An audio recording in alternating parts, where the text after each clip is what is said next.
حضرت علی کو دوسری شادی کی اجازت کیوں نہیں ملی؟ بنت مسلم کراچی سے۔ مفتی صاحب جو تیسری اور چوتھی شادی کی ترغیب دیتے ہیں، مجھ سے کسی نے کہا کہ جب حضرت علی رضی اللہ عنہ نے حضور صلی اللہ علیہ وسلم کی زندگی میں دوسری شادی کرنا چاہی تو آپ صلی اللہ علیہ وسلم ان سے ناراض ہو گئے تھے اور ان کو اجازت نہیں دی تھی۔ اس طرح جب حضرت خدیجہ حیات تھیں تو آپ صلی اللہ علیہ وسلم نے دوسری شادی نہیں کی۔ اس بارے میں کوئی تفصیلی جواب دے دیں تاکہ لوگوں کو بتایا جا سکے۔ جہاں تک حضرت علی رضی اللہ تعالیٰ عنہ کا مسئلہ ہے، حضرت علی کے نکاح میں جب حضرت فاطمہ تھیں تو حضرت علی نے ابو جہل کی بیٹی سے نکاح کا ارادہ کیا۔ اس پر آپ صلی اللہ علیہ وسلم نے ارشاد فرمایا، واللہ لست احلل حراما ولا احرم حلالا ولكن لا يجتمع بنت عدو اللہ وبنت رسول اللہ صلی اللہ علیہ وسلم فی بیت واحد، کہ میں نہ اللہ کے حلال کو حرام کر رہا ہوں نہ حرام کو حلال کر رہا ہوں، لیکن اللہ کے دشمن کی بیٹی اور اللہ کے نبی کی بیٹی ایک گھر میں جمع نہیں ہو سکتے۔ اس حدیث سے صاف پتہ چلتا ہے کہ آپ صلی اللہ علیہ وسلم نے دوسری شادی پر پابندی نہیں لگائی تھی، نہ تیسری پر نہ چوتھی پر، کیونکہ آپ کے الفاظ یہ ہیں کہ میں اللہ کے حلال کو حرام نہیں کر سکتا، لیکن آپ نے یہ بتایا کہ اللہ کے نبی کی بیٹی اور اللہ کے دشمن کی بیٹی ایک گھر میں جمع نہیں ہو سکتے، کیونکہ ایک طبی طور پر نفرت تھی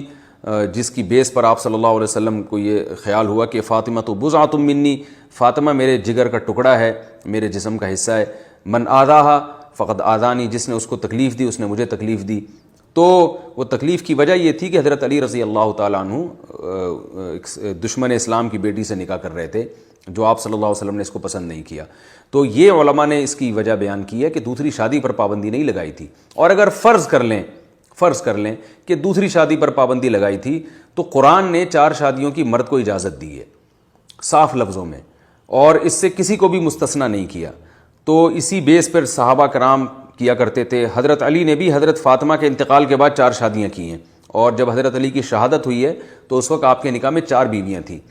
تو یہ حضرت علی رضی اللہ تعالیٰ عنہ کا استثناء ہوگا، حضرت فاطمہ کی خصوصیت ہوگی کہ پیغمبر کی بیٹی پر سوگن نہیں آ سکتی۔ اگر یہ فرض کر لیں کہ نبی نے منع کیا ہے تو نبی نے صرف حضرت علی کو منع کیا ہے، اس کے علاوہ کسی دنیا میں کسی انسان کو آپ نے منع نہیں کیا۔ تو جب منع نہیں کیا اور قرآن نے اجازت دی ہے تو اس لیے سب کے لیے حلال ہے، بشرطے کہ وہ عدل کرے۔ قرآن نے بس ایک شرط لگائی ہے کہ سب کے حقوق پورے ہوں اور سب کے ساتھ یعنی برابری ہو، کسی کے ساتھ ناانصافی نہ ہو۔ تو اس شرط کے ساتھ قرآن نے صاف لفظوں میں اجازت دی ہے، فَانْكِحُوا مَا طَابَ لَكُم مِّنَ النِّسَاءِ مَثْنَىٰ وَثُلَاثَ وَرُبَاعَ، کہ تم جو عورتیں تمہیں پسند آئیں ان میں 2 2 3 3 اور 4 4 سے نکاح کرو۔ شروع ہی قرآن نے 2 سے کیا، ایک کا تو تذکرہ ہی نہیں کیا، ایک کا تو آخر میں ذکر کیا کہ ان خفتم اللہ تعدلوا، اگر تمہیں خوف ہو کہ تم برابری نہیں کر سکتے، فواحدۃ، تو پھر ایک بیوی پر اکتفا کرو۔ تو جب بھی کوئی کہے کہ نبی نے چونکہ حضرت علی پر پابندی لگائی تھی تو ہم بھی اپنے داماد پہ پابندی لگا رہے ہیں، تو آپ کہو نبی نے حضرت علی پر لگائی تھی، آپ کے داماد پر یا آپ کے بہنوئی پر پابندی نہیں لگائی تھی، تو وہ قرآن نے اجازت دی ہے۔ ہاں یہ ضرور ہے کہ سسر کو داماد جب دوسری شادی کرے تبھی تکلیف ہوتی ہے، اس طرح پہلی بیوی کو ایک طبی طور پر تکلیف ہوتی ہے۔ یہ تکلیف کا ہونا برا نہیں ہے، یہ ایک نیچرل ہے۔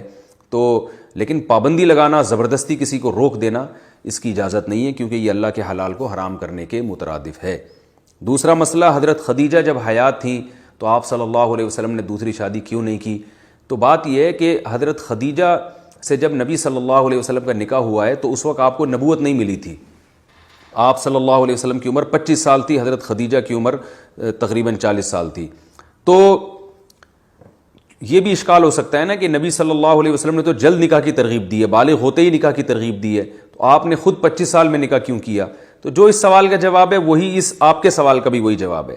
نبی صلی اللہ علیہ وسلم نے یہ کام نبوت سے پہلے کیا ہے، خود دیر سے شادی کی ہے اور ایک بیوی پر اکتفا کیا ہے، اس لیے کہ نبوت سے پہلے شریعت کے حکام پر آپ مطلع نہیں ہوئے تھے، جو تفصیلی حکام ہیں جس کا قرآن میں ذکر اللہ نے کیا کہ وَوَجَدَكَ ضَالًّا فَهَدَىٰ، اے نبی آپ شریعت سے بے خبر تھے، ہم نے باخبر کر دیا۔ تو نبوت سے پہلے آپ صلی اللہ علیہ وسلم اگرچہ گناہ سے پاک تھے اور شرک اور بدعت سے پاک تھے، یعنی معصیت سے پاک تھے، لیکن شریعت کے حکام کا آپ صلی اللہ علیہ وسلم کو جو تفصیلی احکام ہیں ان کا علم نہیں تھا،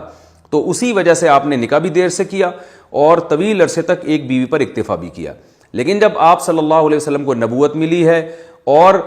پھر جب تفصیلی احکام نازل ہونا شروع ہوئے آہستہ آہستہ، اور زیادہ ڈیٹیل میں جو احکام نازل ہوئے وہ ہجرت کے قریب اور ہجرت کے بعد. تو پھر جیسے ہی ہجرت کا وقت آیا ہے، آپ صلی اللہ علیہ وسلم نے ہجرت کے وقت اور پھر ہجرت کے بعد پھر کثرت سے نکاح کیے، یہ بتانے کے لیے کہ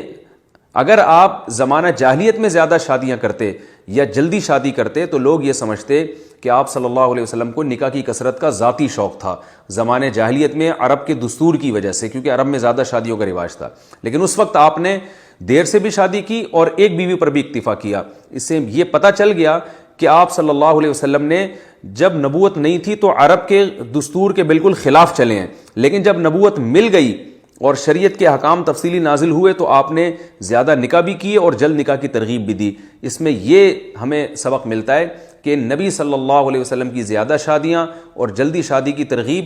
وہ شریعت کے حکم کی وجہ سے ہے، اور آپ صلی اللہ علیہ وسلم کا ایک بیوی پر اکتفا کرنا اور دیر سے نکاح کرنا وہ شریعت کا حکم نہیں ہے، وہ آپ صلی اللہ علیہ وسلم کا اپنا مزاج تھا کہ آپ کو دنیا سے بے رغبتی تھی، نکاح کا شوق نہیں تھا. تبھی حدیث میں آتا ہے، آپ صلی اللہ علیہ وسلم نے فرمایا حبب الی النکاح والطیب، اللہ نے میرے دل میں محبت ڈال دی ہے نکاح کی اور خوشبو کی. تو پتہ یہ چلا کہ نکاح کی محبت باقاعدہ آپ کے دل میں ڈالی گئی ہے، اور یہ نبوت کے بعد ڈالی گئی ہے. تو اس سے پہلے آپ کے دل میں نکاح کی وہ رغبت نہیں تھی، بعد میں اللہ تعالیٰ نے آپ کے دل میں یہ رغبت ڈالی ہے تاکہ لوگ آپ صلی اللہ علیہ وسلم کی زندگی کو فالو کریں. ظاہر ہے نبی کی نبوت کے بعد والی زندگی کو فالو کیا جاتا ہے، نبوت سے پہلے والی زندگی کو فالو نہیں کیا جاتا.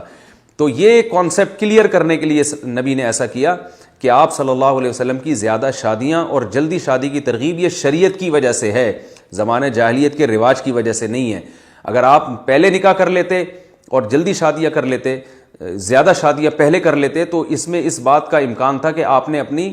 یعنی یہ سنت عادیہ کہلاتی، دینی سنت نہ کہلاتی، بلکہ یہ کہلاتا کہ آپ صلی اللہ علیہ وسلم کو رغبت تھی زیادہ نکاح میں، اس لیے آپ نے یہ کیا ہے، یعنی ذاتی رغبت تھی. تو ذاتی رغبت تھی نہیں، اللہ نے ڈالی تھی تاکہ لوگ آپ کو فالو کریں اس معاملے میں اور لوگ اس کو شریعت کا حکم سمجھ کے کریں. جیسے کہ حدیث میں آتا ہے یا معاشر الشباب من استطاع منکم الباءۃ فلیتزوج، اے نوجوانوں جو نکاح کی طاقت رکھتا ہے وہ نکاح کر لے. تو شباب تو 15 سال سے شروع ہو جاتا ہے. دوسری بات یہ کہ اگر آپ یہ کہیں کہ حضرت خدیجہ سے وفا کا تقاضا تھا کہ آپ نے ان پہ دوسری شادی نہیں کی، تو یہ بات بھی غلط ہے،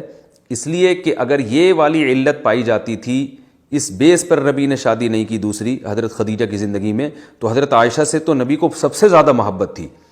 اگر حضرت خدیجہ سے زیادہ نہیں تھی تو حضرت خدیجہ سے کم بھی نہیں تھی، حالانکہ آپ صلی اللہ علیہ وسلم کو بہت زیادہ محبت تھی امی عائشہ رضی اللہ تعالی عنہا سے. تو اگر یہ بے وفائی ہوتا نا، بیوی پر دوسری بیوی لانا، تو آپ صلی اللہ علیہ وسلم معاذ اللہ یہ حضرت عائشہ کے ساتھ بے وفائی نہ کرتے. تو اس سے صاف پتہ چلتا ہے کہ حضرت خدیجہ کے اوپر جو آپ سوکر نہیں لے کر آئے، اس کی وجہ حضرت خدیجہ سے محبت یا شریعت نہیں تھی، بلکہ اس کی وجہ یہ تھی کہ آپ کے دل میں دنیا سے بے رغبتی اللہ نے رکھی تھی. آپ کو بس بقدر ضرورت پر آپ نے کفایت کی، لیکن جب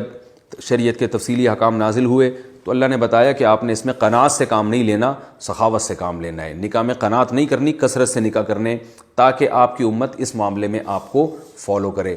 یہی وجہ ہے کہ میں نے اپنی کتاب جو 1 سے زائد شادیوں کی حقیقت، وہ میری کتاب ہے، اس میں نے یہ بات ہندوؤں کے حوالے بھی نقل کی ہیں کہ ہندو بھی اس بات کا، جو ان کے جو